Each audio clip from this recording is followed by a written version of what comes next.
Le franc CFA est en train de mourir. Mali, Burkina Faso et Niger ont décidé de frapper là où ça fait le plus mal, la monnaie. Et si cette décision déclenchait la plus grande rupture politique et économique de l'Afrique de l'Ouest depuis les indépendances?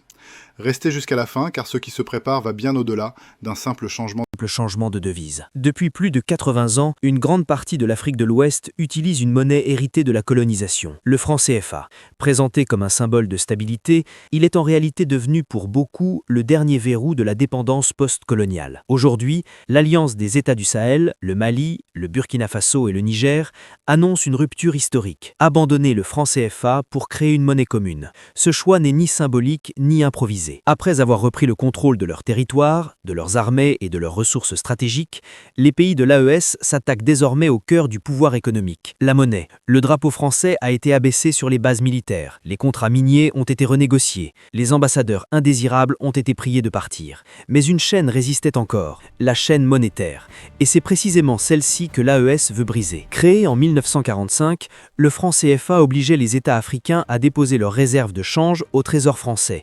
Pendant des décennies, 100% des réserves, puis 65%, puis encore 50% depuis 2005. Concrètement, la moitié de la richesse liquide des pays sahéliens servait à financer la dette d'une puissance européenne. En échange, une stabilité monétaire, au prix de l'asphyxie économique. La parité fixe avec l'euro rendait les exportations africaines chères et les importations européennes ultra compétitives. Résultat, industrialisation sabotée, dépendance prolongée. Le vrai choc survient le 9 janvier 2022. Le Mali est frappé par des sanctions de la CEDEA et de l'UEMOA, frontières fermées, avoirs gelés, banque centrale paralysée. À ce moment-là, une vérité éclate. Sans souveraineté monétaire, la souveraineté politique est une illusion. Pour l'AES, sortir du franc CFA devient alors une question de sécurité nationale. Contrairement au franc CFA garanti par une promesse politique extérieure, la future monnaie de l'AES veut s'appuyer sur des richesses tangibles. L'or du Mali, l'uranium du Niger, le pétrole d'Agadem. Cette monnaie, parfois appelée le Sahel, vise à transformer une économie de rente en économie de combat. Mais attention, la souveraineté monétaire mal gérée peut devenir une bombe sociale.